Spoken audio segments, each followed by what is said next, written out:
Good afternoon, everyone. This week, we're going to be reading John Edgar Wideman's short story, Fever. Fever is the title story of a collection of 12 short stories that Wideman published in 1989. And in this lecture, I want to give you some background information on Wideman. I want to give you some information about the yellow fever epidemic of 1793 in Philadelphia. And then I want to give you some information about the short story itself. So, Wideman is a renowned and award-winning American fiction writer. He was born in 1941 and he grew up in Pittsburgh. He attended the University of Pennsylvania before becoming a Rhodes Scholar and then receiving a graduate degree from the University of Iowa. He has taught at the University of Pennsylvania, where he founded their African American Studies department. And his research into Philadelphia provided the impetus for this story that he's written. It provided the impetus for Fever. Now, unlike other stories that we've read this semester, Fever is a fictional recounting of an actual historical event that took place. And Fever, the yellow fever epidemic, becomes a kind of galvanizing event in this story, which is talking more widely about racism. So here is some historical information about that epidemic. First of all, the epidemic that we're talking about was an outbreak of yellow fever. Yellow fever is a hemorrhagic fever from the same family as Zika, dengue, and West Nile virus. What we now know is that this fever is spread by infected mosquitoes. And initially, yellow fever causes fever and flu-like symptoms from which most people recover. But in its acute phase, it can cause an inflammation of the liver, which leads to liver damage, which produces jaundice, or a kind of yellowing of the skin. And in its more acute phases, it can also lead to internal bleeding, vomiting of blood, and multi-organ failure. Now, in 1793, Philadelphia experienced its first outbreak of yellow fever. It began in late July, and it lasted until late November. So it was about a 4 to 5 month period. And the outbreak of yellow fever in Philadelphia, like the outbreak of other epidemics that we know about historically, caused widespread panic, basically bringing commerce, and basic city functioning to a total halt.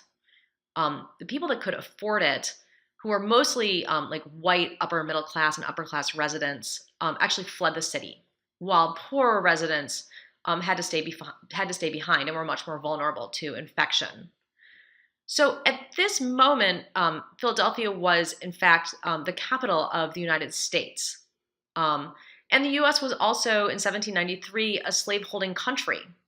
And while Philadelphia had a large population of free African Americans, racism and racial distrust still most definitely abounded in this city, as they did in other American cities in the late 18th century. And the outbreak of yellow fever was really inflected by racial and medical tensions. So the Philadelphia outbreak caused kind of the following medical tensions. Basically, doctors in 1793 didn't know what caused yellow fever. And they certainly weren't aware that mosquitoes were a vector for the infection. So they developed two competing etiologies. The first one was what we call a miasmic theory. And the theory was that the fever was caused by bad air, resulting from stagnant water and from city filth.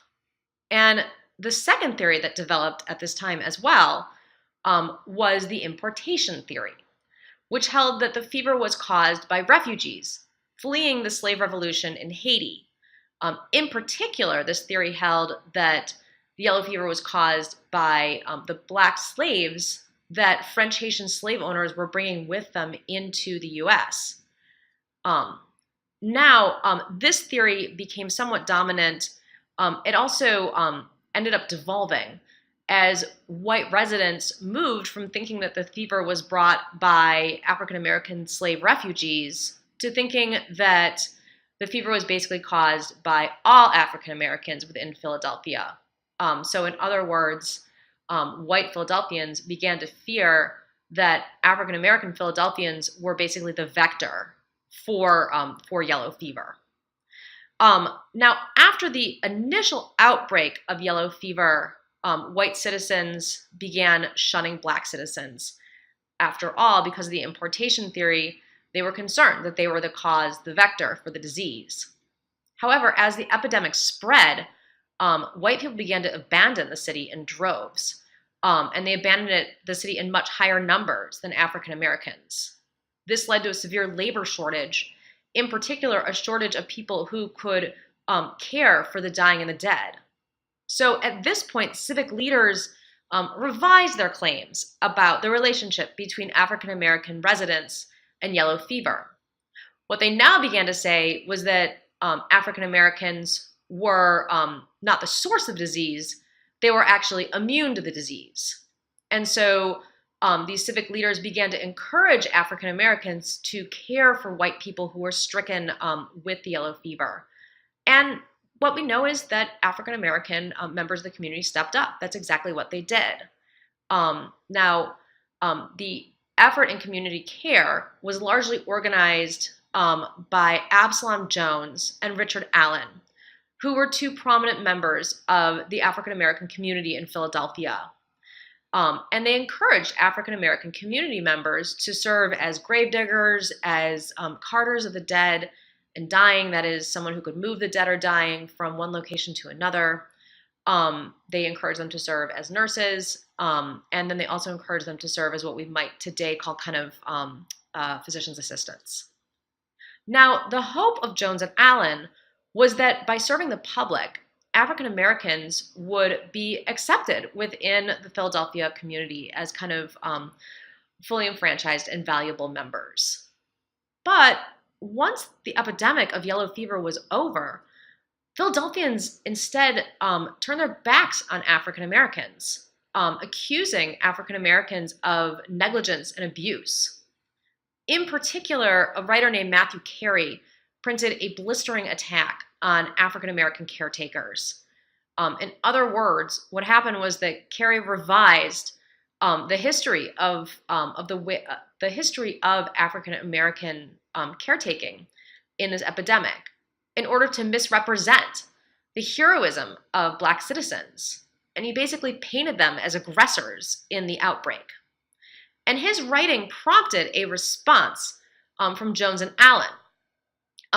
And that response is called The Narrative of the Proceedings of the Black People. And that forms the imaginative core of Wideman's story.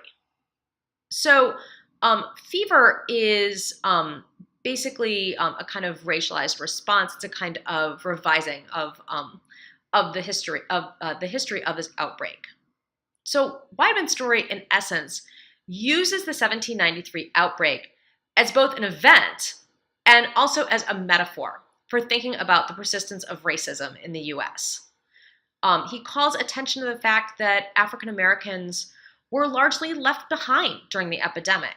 As poorer residents of the city, they didn't have the economic means to flee.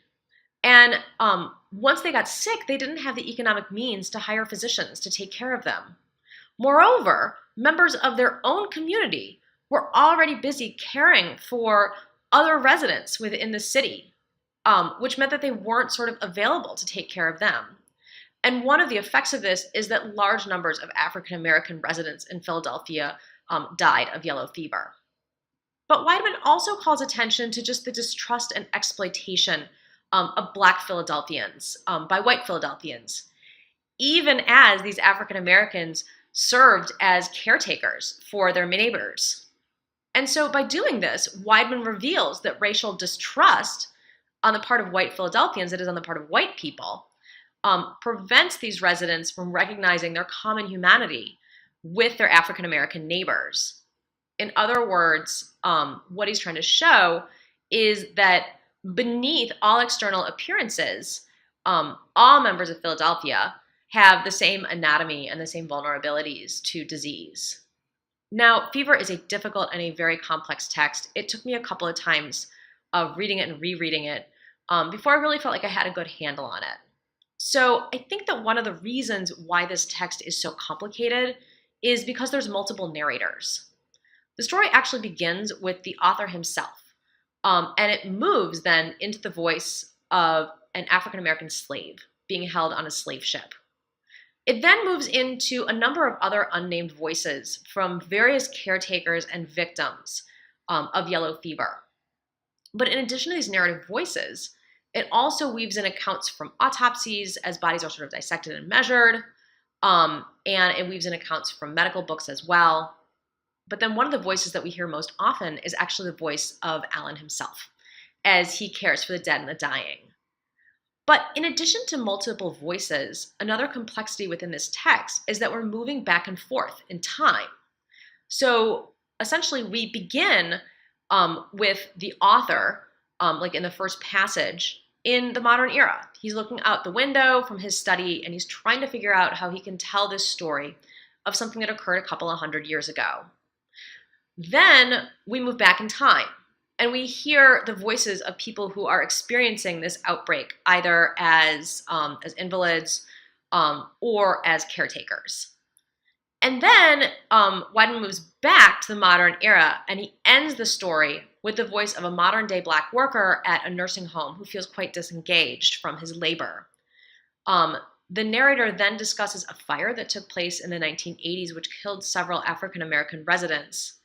And then he ends also with an autopsy of the narrator himself, who's helped all of these white people. That is, the narrator is supposed to represent Alan. So what I want you to think about as you're reading this story is kind of how and why the author crafts the narrative in the way that he does. Why does he include this movement in time? Why does he include this movement between multiple narrators? And in addition to that, I also want you to think about how the author crafts his story in order to connect together yellow fever and race relations. And what does the discussion of yellow fever allow the author to say about race relations? I look forward to talking with you about this text on the discussion board, and please let me know if you have any questions.